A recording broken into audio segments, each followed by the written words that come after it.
Hi, and welcome to another presentation from your business tutor, learning your way, anytime, anywhere. You will remember from part 1 of this series that we concluded with the point that management structure should never be seen as a fixed, one-off decision. Sometimes management structure needs to be changed or adapted because circumstances in the business environment have altered. This is why the second part of our series on management structures is so important, because it looks at delayering. So what are we going to learn in this presentation? Well, first of all, we're going to find out what delayering is, and then we're going to investigate the advantages and disadvantages of delayering. Okay, let's get started by asking our first question, which is, what is delayering? Delayering is a process which involves an organisation removing levels of management from its structure. In effect, the purpose is to convert from a structure that is tall to one which is flat. As the diagram shows, when delayering, most organisations remove middle layers of management.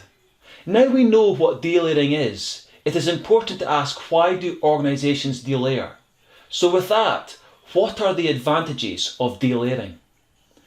The main reason given by senior managers for why they choose to strip out layers of management is because they want to simplify their organisation. In short, they want information and instructions to pass more smoothly through the organisation and hence improve the speed of decision making. More than that though, because the remaining managers will have taken on the responsibility of those that have been removed, they will now be accountable for more decisions. This means it will be easier to identify the performance of individual managers. No one will be able to hide behind the excuse of, "it wasn't my responsibility anymore." By widening remaining managers' remits and responsibilities, it forces managers to make decisions. They can no longer pass the buck up the chain of command, thus avoiding and slowing down the decision-making process. But better than that, because each manager is now responsible for more areas, they have access to more and better information from the wider range of employees they now supervise.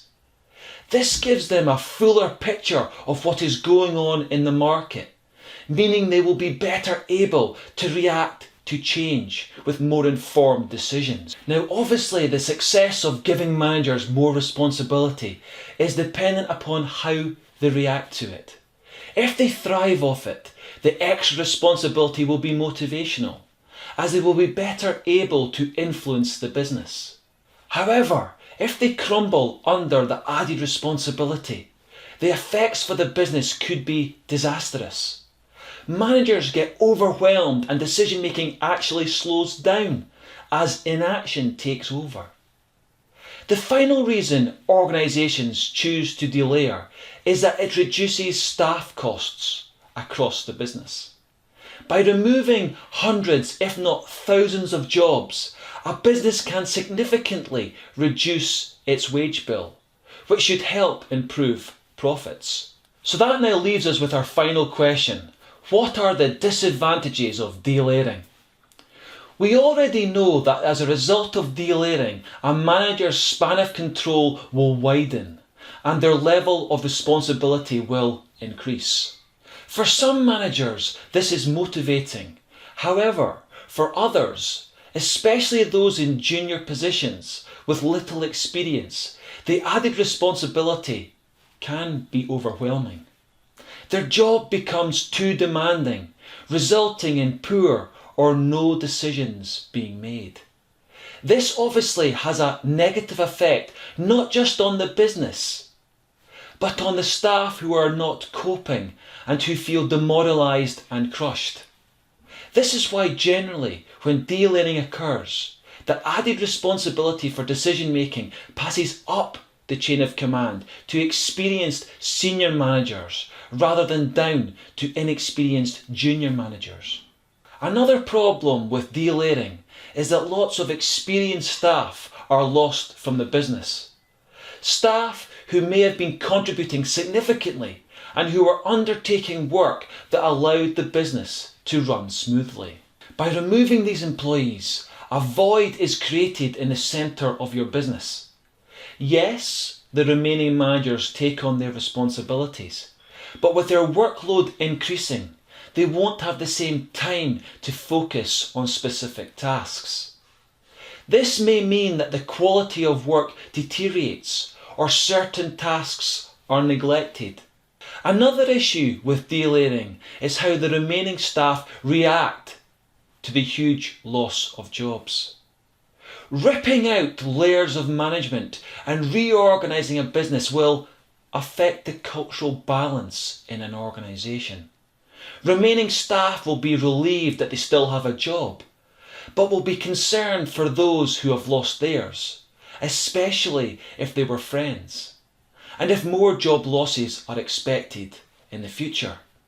This type of situation can have a real negative impact on the culture and staff morale throughout a business. More than that though, huge job cuts can also affect industrial relations. Trade unions will do everything they can to protect jobs and may therefore ballot members over strike action. This of course could result in the business having to shut or reduce production until the issue is resolved, which clearly creates issues with customers and work not being completed on time. A final disadvantage is that delayering has a big upfront cost. Although the staff wage bill will be lower long term, initially a business will have to make redundancy payments to those it lays off, which can be very expensive. So what did we learn in this presentation? Well, first of all, we found out what delayering is. Thereafter, we went on and explored the advantages and disadvantages of delayering. Altering an organisation's management structure is a major undertaking and involves significant change. But deciding to change structure will in itself not bring about success. As always, it is how the change is implemented and embedded across the business that will determine that. A perfect example of this is how a business deals with the reallocation of staff responsibility and duties when delayering occurs. Get it right and it can energise staff, but get it wrong and it can crush them.